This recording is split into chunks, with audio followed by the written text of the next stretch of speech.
Hi, I'm Dania, And I'm Shawheen. and you're listening to or watching Reality Woo Woo. It's Not Something to Believe in. It's just something to talk about. And Gosh. on I was trying gosh, to add a little bit just newness. get it. And on today's episode, we're talking about the Woo Wooperbowl. And Shaheen will The Woo explain Wooperbowl. obviously. What Thrilled else would about the that Woo branding. Wooperbowl be? Reality plus Woo Woo equals Super Bowl today. I was so excited to share that idea with you because I had said it in a text before joining, but then saying it out loud is so much more fun. I want It everyone is in a the lot. audience Try to it just right say, now. If Woo you're Wooperbowl. listening, Woo Wooperbowl. It's a lot of fun to say. I will say that. And Everything why must are we be getting into it? branded. What's our intention? Why are we chatting? And why would Right. you and I be talking about the Why Super would we be Bowl? talking about the Super Bowl? Beyond One might Rihanna. ask. Yeah. So I was thinking about how when I'm watching games, like sports games with friends, I'm usually sitting there kind of talking about astrology or like the team mascot and how like the logo works on with the team colors and stuff. And logo. I always I find ways to bring myself into the conversation, and I feel like people are interested in it. Sometimes they're like, oh, I never see it from that perspective. So I wanted to see what we would talk about when we bring in astrology to sports and kind of arm the audience with more things to bring up and maybe annoy your fellow viewers while watching. Totally. Like if someone is and both of these teams have real rabid fan bases. It's not like yeah. last year where it was like the Rams in Los Angeles and like nobody even knows or cares that the Rams won the Super Bowl. But both of these teams have such an intense fan base that I think it would be absolutely lovely just to lean over and be like, well, you know, it's because Yeah. he's a Cancer, right? That's why Yeah, he couldn't complete that pass Also- over there. Yeah. Sports games too, or like sports fans are really into like the stats and facts of things. So how much fun is it to just throw in some pseudoscience and see what's kind of spiritual phenomenon are influencing the game? We're also really into stats and data. It's just a different type, right? So it's a melding. Right. It's a little melding of these worlds, which Yeah. I find fun. These are stats that we're going to give. These are verifiable facts. This if is you data. Find. Yeah. This is all real stuff. How do you? So you usually spend the Super Bowl with pals, house parties. That's usually your in go-to. past lives. Yeah, past friendships, past roommates. I would just spend the time like I wouldn't watch the whole game. I would tune in for like the ads and absolutely the halftime show. If I didn't see the halftime show right away, I'd Google it immediately or YouTube search it. But you know, I also enjoy just sitting there and watching the people around me enjoy the game so much. It's most exciting towards the end or during like a nail biter kind of situation. But yeah, that's what I do. What do you do during the game? What do you tend to do? I have a couple different, like thinking over maybe the past 5 years. The last time I really tuned into a Super Bowl was maybe 2018 or 2019, and I actually spent it in a very like. You could just imagine that this is like the most Dania way to spend the Super Bowl. Do you know what the 3% conference is? So the 3% No. conference it's an organization basically This is how about you start, how you join the Super Bowl phenomenon. yeah, this is I how we love get that. into it. It's an organization that focuses on the lack of female leadership in advertising. That's kind of its like not. So when I lived in San Francisco, I went to their Super Bowl party where basically we just tweeted about how more than half of the commercials, like none of them had women in them, like none of them, even Interesting. Yeah. yeah. So a very Dania way to spend it. And that's probably the last time I watched a game. And then since then, I like to use Super Bowl Sunday to like go to Disneyland or go get brunch with friends. Everything is dead. You can eat at any restaurant in the city that you'd like to. And so, I don't know. If you're not into the game, it's just a nice, self-care Sunday for yourself. Yeah. Yeah. I get that. Also, lots of good memes happening on Instagram the day after. We So love you can catch up. ads. We love Yeah. We're big into the ads. So I guess this year I'm most excited to see how like Diet Prada destroys people from their reactions to the Super Bowl or whatever. Yeah. Whatever account you follow. There's going to be drama to be had, I'm sure. There always is. And we have we'll get to it, but there's a very memeable spouse involved in this, which we'll get to. Okay, I thought maybe we would just start with like 2 fun facts for for our audience. Maybe they know, maybe they don't know. But this is the Hit first. me. Yeah, this is the first Super Bowl ever with 2 black starting quarterbacks. Isn't that cool? That's fun, right? Because the quarterbacks are usually white. We know this, right? It's great. Wonderful.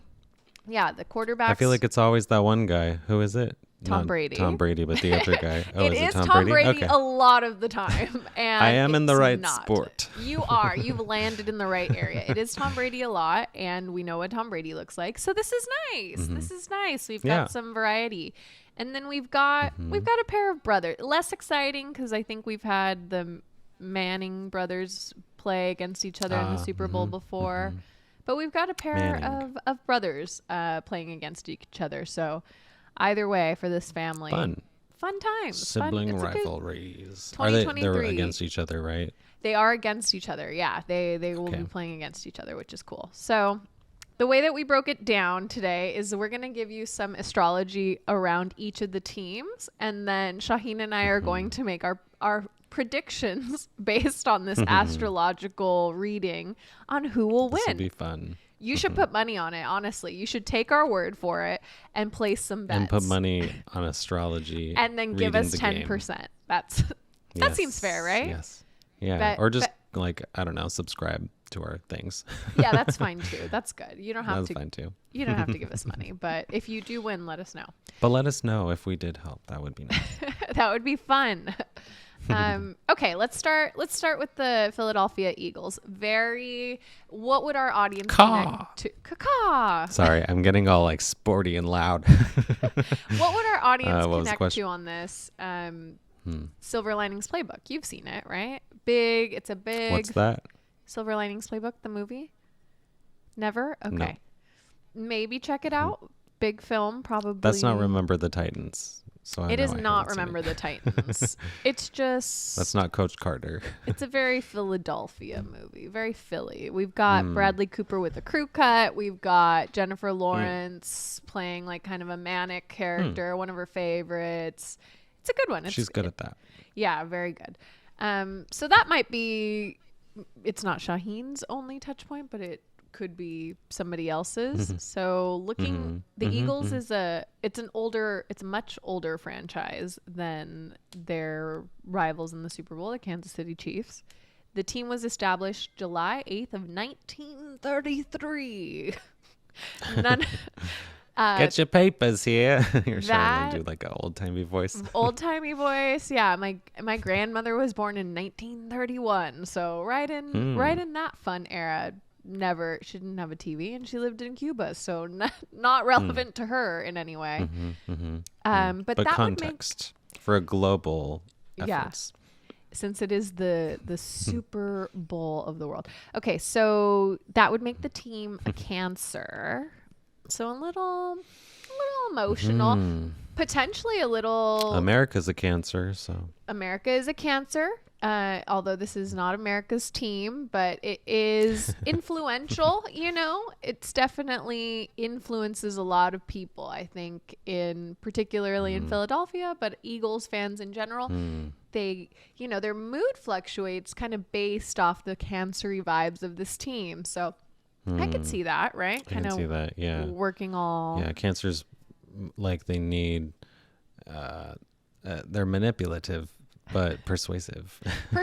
Very influential, right? Influential, yes. And who's leading this team? Who's coaching them is Nick Sirianni. I hope I'm saying that correctly. I tried to Google all of these before. Sirianni. He's a Gemini. So what? Okay, let's just look at that for a second. What do we think of a Gemini coach?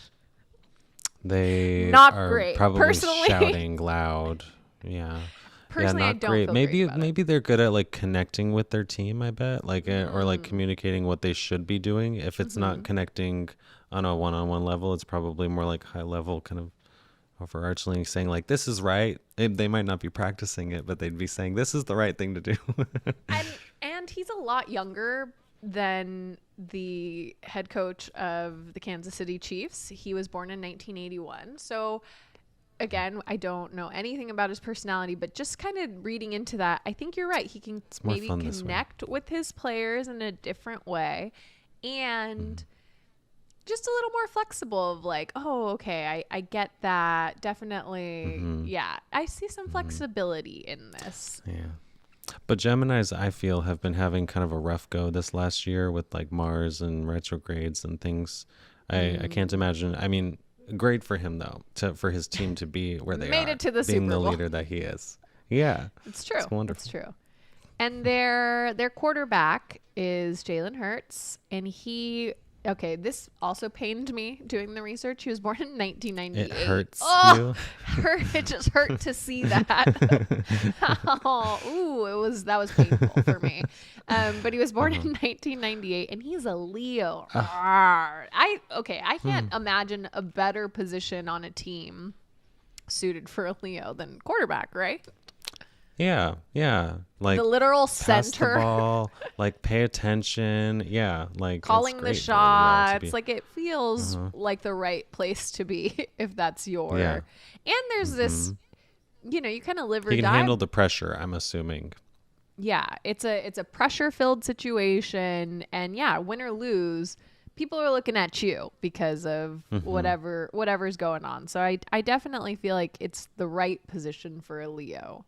And he's so young that I imagine that probably adds to his need for pride and like validation. He's not. Validation. I'm born in 1998. He hasn't been jaded.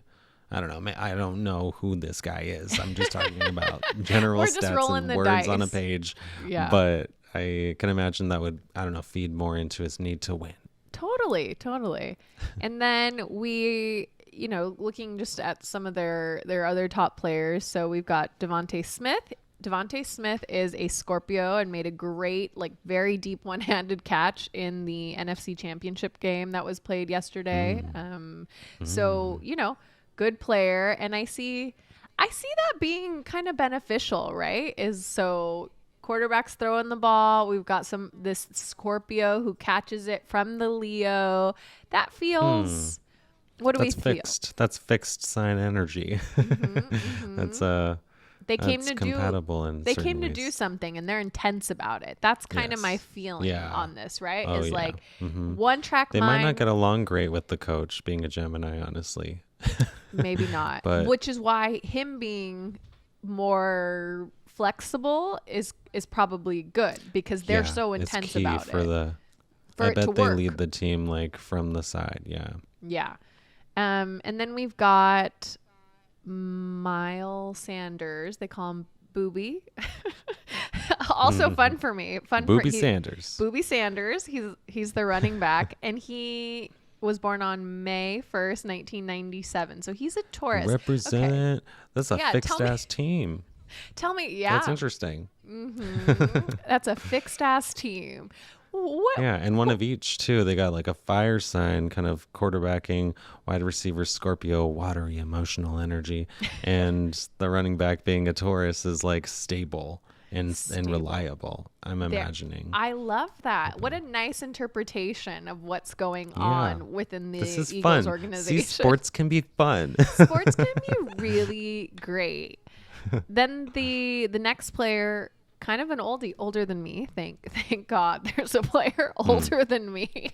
There's the center is Jason Kelsey. I don't know if he plays a lot, to be quite frank, but that's one of the brothers. So I had to include him because his brother plays on the Kansas City Chiefs. And he's a Scorpio. So we got some more fixed energy, more Scorpio shit going on. And then we're going to end it. I thought it was fun. I included both of the kickers. You know why? Because kickers are important when it comes down to these like every point matters types of games. Like these people just sit on the bench and then they get called up and it's like, shit's all on you, bro. You better fucking get this 2-point conversion, or you got to kick a really long field goal. Like there's a lot going on here. So the Eagles kicker is Jake Elliott. And he's an Aquarius, born on January 21st, 1995. You're right. This is a lot of fixed energy. Another fixed sign. This is a fixed ass team, and Led they by are it's either going to bring them like the success that they know they need, or it's going to maybe cause them to fumble through like their expectations versus reality. Yeah, a lot That's of fun though. It is weird, right? That all of that we Yeah. kind of tracked all of this, and we're like, okay, Connections can be made. yeah, through the astrology of this team. So We just made the equivalent of like gosh, now I feel like an idiot. What's the word for a constellation? You know how like they say like scorpion, it's a scorpion. Yes. When really it looks nothing like a scorpion. We just did the equivalent of sports players for we just the Super Bowl. mapped a constellation for We the mapped. Philadelphia Eagles. Yeah. I love it. We found the connections that weren't there, but They all were always there. The connections always exist. Exactly. Okay, let's look at the Kansas City Chiefs. So much younger franchise. The team was established August 14th of 1959. So the entire franchise is a Leo. It's got that sunshine energy. And I will say a little younger than the Eagles too, a little bit. yeah, a little peppier. younger, a little more The sprightly. Kansas Chiefs. Yeah, everything's yeah. pointing up still. Yeah, everything is moving in the direction. Although their coach Andy Reid was born March 19th, 1958. So we keep doing the 58. old voice, and It's so long ago because coaches. I barely remember. And Andy Reid is an Aries, and he used to. Fun fact for you, Shawheen. He used to coach the Eagles. So Oh, now he is playing that is against, fun. the team. He is coaching against the team that he, I believe, coached to a Super Bowl victory previously. So That for a bunch of fixed signs who were potentially coached with or worked with the same guy, like they learned all of his tricks and they have his tricks in their they've bag. got the playbook. This is really the playbook interesting. over there. So now he's with a different team, younger franchise. His name is Andy. It's Andy. Sorry, in the in the notes. Oh. His name is Andy. It says not and.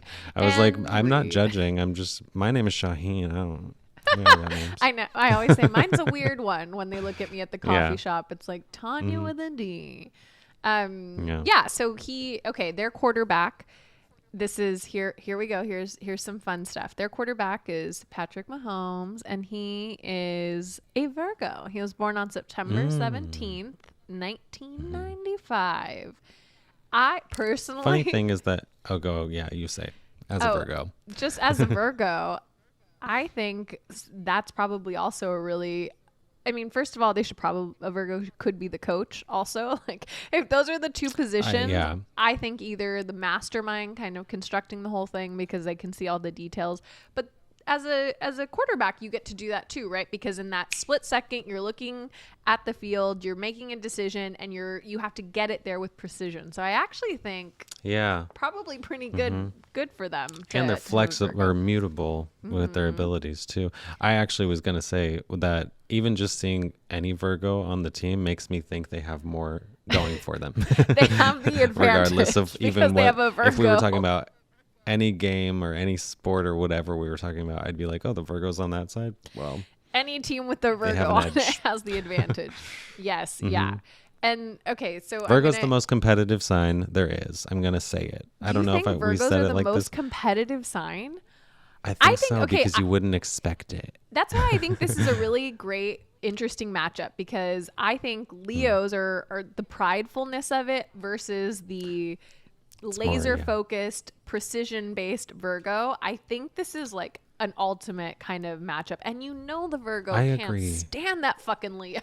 No, you can, they can't, you know? No. And so Yeah. I think it's great. And then maybe you don't know this, but I'll send you the meme later and we'll definitely post it along this episode. So Patrick is married to a professional soccer player named Brittany, and they've been together forever. It's kind of like Steph and Aisha, like together a long time. Oh, cute. Yeah, We love that. It is cute, but a lot of people don't like her. She has a meme that has circulated on the internet, which is really fun. They're in the front row of a game, and it's very clear. He says something to her, and she turns to her friend, and you can fully lip read, and it's like he's telling her to that she needs to get rid of her resting bitch face, and so she does this like like really animated. I'm looking at the face now. You've seen it. Yeah. Now you're seeing I'm it. looking now. I've never heard of this or seen it, but it's so funny. Exactly. She's also a Virgo. So not a People player. don't like her for that. I would love that. People just think she's if I saw that. annoying. And yeah, Oh. it's funny. And so, she's also a Virgo. She's not technically a player, but I feel like her energy definitely influences this team in different ways. Yeah, I mean, like even like any relationship that's public to the world, when the team is playing, the whole world wants to bash the individual that they're dating because it feels like it's impacting the game. Mm-hmm. It is, because they're seeing it on the same television, so it must be connected. Yeah, is what people think. And also, just like a pause there, that she's also a professional athlete. They're both professional athletes. They're both Virgos. Like this is truly a powerhouse couple. In a lot of ways. No, it sounds like it. Whether you like her or not, she's a bad bitch. So that's all I got there. Okay, and then looking at their defensive tackle, Chris Jones, was born July 3rd, 1994. He's a Cancer. Their tight end, the brother of Jason Kelsey, Travis Kelsey, was born October 5th, 1989. He's a Libra. And then I thought this was fun too. So the kicker for the Kansas City Chiefs is named Harrison Butker, but they call him Butt Kicker, which is kind of fun, right? I'm glad they did, so I didn't have to. Yeah, exactly. Like someone had to. And Cancers, though, it's interesting. What about Harrison? He's a Cancer. What about Butt Kicker? You got right there. Butt Kicker is a Cancer. Oh, right. Yeah. And with Cancers, I feel like Cancers, they vibe well with Virgo. And like if a quarterback is on the team being a Virgo, the Cancers probably listen and value what the quarterback has to say. And the work compatibility is there, right? I think it can be very effective. That's actually really true. I do work well with Cancers. I tend to work really well with Cancers because there's a mutual emotional understanding. There's a hard work ethic, and then there's an emotional understanding of one another. Yeah. And while Cancer kind of like leans more into the emotional thing, the Virgo is a little bit more analytical, and they both benefit off of that balance, I'd say. In terms of, so we've got a mix here. So we've got some mutable energy. We've got some cardinal energy. We've got a little bit of fixed because the franchise is a Leo. This is less, of a straight constellation as the Eagles are. Yeah. But, it's there. And it's interesting. I don't even want to say it's a good or a negative configuration of signs together. I feel like it's just more variety than the Philadelphia Eagles, which sounds very like stable in what they are doing. A unit. As a unit, yeah. Even if they're not aligned as individuals, as a unit, they are, yeah. As a unit, they are, and that, yes, we'll get into it in a second. I want to get into our predictions just kind of based on the constellations. But one last fun fact for us all, I did want to take into account the astrology of the location of the game. And so the Super Bowl will be played at State Farm Stadium in Glendale, Arizona, the home of the Arizona Cardinals. And that stadium came online August 1st of 2006. So the stadium itself is Leo fucking energy. And if we're going to rack this all up to Rihanna's performance, I don't think there's a better place to get that going, I love that perspective. Yeah, we need Leo energy for Rihanna. We need that big spotlight for her. And this stadium is it, baby. And it'll be, it's also January, but it should be nice and warm because it's Arizona. Maybe, fingers crossed. Yeah. I don't know. Yeah. I don't know. Should be okay, right? Okay. Yeah. So if you were a betting man, Shawheen, who you got? Who you got? Taking a look. I love how much boomer energy we have in our voices. If I were a betting man, this episode is really bringing out the most boomer. Well, first, football is boomer energy. Let's be real about it. It is. It is boomer energy. Yeah, we're tapping into like whatever little bit of the patriarchy is still in us. It's risen to the top. Bit. Yeah. If I were a betting man, I don't want the Eagles to win, but I like the zodiac configuration of that stuff going in. And I also feel like the Chiefs as a brand is kind of racist. So I would like another kind of layer Snaps deeper for on that. the branding. Yeah, Fair. I can't in good Snaps for heart that. say that I want that to win. I'm okay. I'm gonna agree with you in terms With the racism, of yeah. I definitely with the racism, but also with the general energy for me. But what I am gonna say is that the Super Bowl is unpredictable. So I'm gonna take the Chiefs. I'm gonna take the Chiefs against you because although I do like Love that. the united fixed energy of the Eagles, and I think that they will work very well together as a unit, and they I believe are the odds favorite. If we actually look at the betting odds on this, I think the Eagles are favored to win. However, I think analyzing the astrological data of the Chiefs, I think that they have a varied skill set, and because the game is so unpredictable, you're gonna need to reach like deep into the toolbox. And Patrick Mahomes was injured in this last game. He was playing on like a sprained ankle, so he still will probably be injured in the Super Bowl, and he still pulled it out. So that's my personal I love that read of the perspective. situation. Yeah. You're not Okay. even saying that you want the underdog to win, but like the way I interpreted your words is a little bit for me now. I feel like the Eagles represent the way things have been. And I would love if that wasn't the winner. The way things Like, have been, or the way things should be potentially, right? Yeah. And I Yeah, want to fixed invite energy. in. It's Aquarius season, baby. I want to invite in some unpredictable some kind new, of some new woo woo new Yeah. new woo woo. Yeah, Yeah. that's what I'm trying to invite in. Fight the system. Make room for a Take new it down. system. Take it down. Burn it to the ground. That's what Burn we're it all to the about. ground. Nice. Is that Blake Lively? I was thinking the same thing, literally.